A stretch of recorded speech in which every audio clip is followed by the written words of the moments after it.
सो महाराज पातशाह तो पुछो जी उधार किहदा हुंदा है, नरकां तो बचदा किहड़ा है, निजात किहनूं मिलदी है, रोग सोग किहदे मिटदे ने। गुरु अर्जन साहब कहंदे ने प्रेम भगत उदर है से नानक, कर किरपा संत आप करियो है। महाराज कहंदे जेड़ा परमात्मा दी प्रेमा भगती करेगा वो रोग सोग तो उपराम होवेगा, 84 लाख जूना विच नहीं पवेगा, ओदा उधार होवेगा। ते प्रेमा भगती कौन करदा है? संत। ते संत दी अवस्था आप करियो है, परमात्मा आप बख्शदा है, हठ दे नाल संत नहीं बनिया जाता। जे तुसी आखो भी मर्जी नाल कोई संत बने, संसार दा त्याग करके निरंकार ताईं पहुँच जावे, कहंदे इदां नहीं हुंदा। ओदी नज़र सवाली होवे ते संत बनदा है, ते संत ही विकारां तो बचदा है, रोग सोग तो बचदा है, 84 लाख जूना तो बचदा है।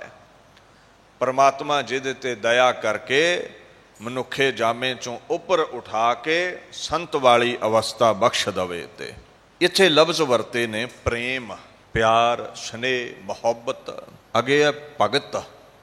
भगत का मतलब वैसे तो तकसीम भी हुंदा है, वंडना, पर इत्थे भगती तो भाव है शरधा, परमात्मा दे गीत गाउणे, सेवा करनी, परमेश्वर दी सेवा विच, पूजा विच अपना ध्यान टकाउणा, लिव लाउणी, परमात्मा दे गुणां नूं गाउणा, इनूं भगत कह दिता जांदा है। हर एक सेती पिरहड़ी, हर इको मेरा चित्त, जन नानक एक आधार हर, प्रभ इक्स ते गत पत। हुण प्रेम भी जगह जगह पावांगे तो उधार नहीं होना, जगह जगह सिर निवावांगे तो गल नहीं बननी। गुरु रामदास कहंदे ने भाई एक परमात्मा नाल ही यारी पा, एक परमात्मा दे नाल ही प्रेम कर जो बड़ा सोहना है, सुंदर है, उन्हों ही अपने चित्त विच टका, क्योंकि वो एक परमेश्वर जेड़ा है, जेड़े उस नाल प्रेम करदे ने उन्हां नूं गत ते पत बख्शदा है। गत कहंदे ने मुक्ति नूं, पत कहंदे ने ऑनर, वडियाई, जय जयकार। किन्हां नूं बख्शदा है? जेड़े उस एक नाल जुड़े ने। दोवां बेड़ियां विच पैर रखण वाला कदे पार नहीं लगदा। साडा सुभाਅ ही कुछ वखरा जिहा है, असीं कबरां ते भी दौड़े फिरदे हैं, असीं मूरतां वल भी दौड़े फिरदे हैं, आदम जात वल भी दौड़े फिरदे हैं, किधरे रब नूं भी असीं मन्नी जा रहे हैं। कहंदे इदां गल नहीं बननी, एक परमेश्वर दे दर दा हो जा, फिर कहंदे तेरा उधार होवेगा, फिर तू उधर सकेगा, रोग सोगां तो उपराम होवेगा, मुक्ति मिलेगी तैनू। भाई नंद लाल जी दे जिथे गज़लां ने, रुबाइयां ने, उत्थे कुछ बैंत भी मिलते ने। फारसी दे बोल ने उस महापुरुष दे, माबर ऐबाद खाकम अज दरे दोस्त, दुश्मनम सरजनद के हर जाइस्त। इहदा अर्थ समझियो, मेरी खाक नूं, मेरे राख नूं, मेरी मिट्टी नूं ऐ हवा उड़ा के ना ले जा। ते किसी ने पूछा किते? ते भाई नंद लाल जी कहंदे ने जे गुरु नानक अकाल पुरख दे दर तो मेरी खाक नूं ऐ हवा तू उड़ा के किते होर लै गई ना, वो मेरे जेड़े दुश्मन ने, वो जेड़े मनमुख ने, वो आखणगे हर जाई, हर थां ते ही तुरिया फिरदा रहा है, दर दर ते भड़कदा रहा है, मोया है इहदे तन दी खाक भी होरां दरां ते उड्डी फिरदी है। इहदा भाव समझियो, जिंदे रहे ते गुरु नानक दे रहे, गुरु परमेश्वर दे दर दे रहे, अकाल पुरख दे दर दे रहे। जे खाक भी हो गए तो इच्छा यही सी गुरु नानक दे दर ते ही पे रहिए, परमात्मा दे दर ते ही पए रहिए, होर किधरे ना साडे तन दी खाक उड़ के चली जावे। यह है इक्के नाल प्रीति, यह है इक्के नाल प्यार। जिहड़ा इक्के नाल प्यार करेगा उही मुक्त होवेगा, उहदा ही रोगां सोगां तो उधार होवेगा, उहनूं ही दस्तगीर परमात्मा बांह पकड़ के रखेगा,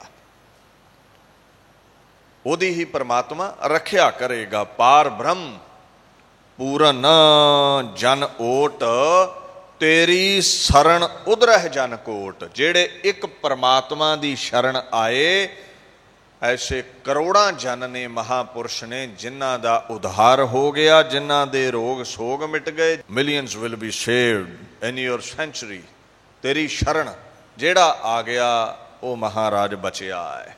पर एक गल दा ख्याल रखियो, संत बचे ने रोगां सोगां तो, विकारां तो, 84 लख जून तो, पर संत ओदी किरपा तो बिना नहीं तू बन सकदा। ये अवस्था उहदी किरपा तो बिना, दया तो बिना, मेहर तो बिना प्राप्त नहीं हो सकती। संत की है जिन्हें इंद्रे वस विच कीते ने, जिहदा मन काबू दे विच है। वड्डे भाग होण ते गुरु दी किरपा नाल कोई मनुख संत बनदा है। इत्थे लखां सत संगी मत्था टेकण आउंदे ने, सारे ही बाणी सुणदे ने, सारे ही गुड़का साहिब लैके बाणी पढ़ते हैं, पर संत कोई करोड़ां चों विरला बनता है। मुशक्कत घाल के वो तख्त मिलता है, गुरु की किरपा नाल वो असमत मिलती है। तो जेड़े उस अवस्था नूं नहीं मान सके ना, हाथ ना पहुँचे तो थू कौड़ी, वो कह देंगे संत हुंदे ही नहीं। पता है चौंकड़ा लाउणा पैना, इबादत करनी पैनी है, सवासा ना बाणी पढ़नी पैनी है, तो सौखा काम तो है नहीं। सो उस अवस्था नूं ही गलों ला दिओ भी संत हुंदे ही नहीं। अखे कदे बाणी नूं ध्यान नाल पढ़ी। भगती उही कर सकता है जिहदे ते गुरु की किरपा। संत उही बन सकता है जिसनों तू प्रभ वल तिस क्या मोह छंदगी, जिसनों तेरी मेहर सो तेरी बंदगी। जिहदे ते तेरी मेहर होवे ना, जिहदे तू वल होवे, वो किसी की मुथाजी नहीं करता, किसी की गुलामी नहीं करता। रब दे गीत सारे गाउंदे ने, पर मन उहदा ही टिकदा है जिहदे ते तेरी नज़र हो जावे, जिहदे ते तेरी किरपा हो जावे, वही तेरी इबादत करदा है। महाराज कहंदे ने पूरा गुर अखियो जाका मंतर, अमृत दृष्ट पेखै होए संत। संत कौन है? मन किहदा काबू विच है?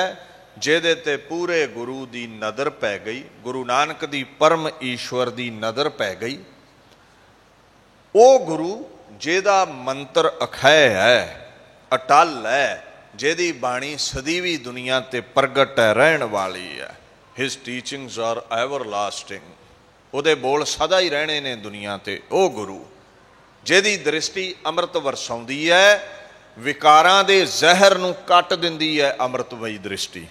जदों अमृतमई दृष्टि पै गई ना तुहाडे चों किसे एक ते, तुसीं लखां दृष्टि पाउंदे हो गुरु ते, पर वो किसे एक आध ते ही किरपामई दृष्टि करदा है, जिहड़े उहदे हुक्म विच चलदे ने। फिर की होएगा? दृष्टि पै गई, अमृत दृष्ट पेखै होए संत।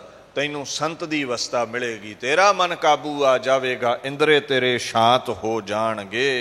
You will become saint beholding his ambrosial glance.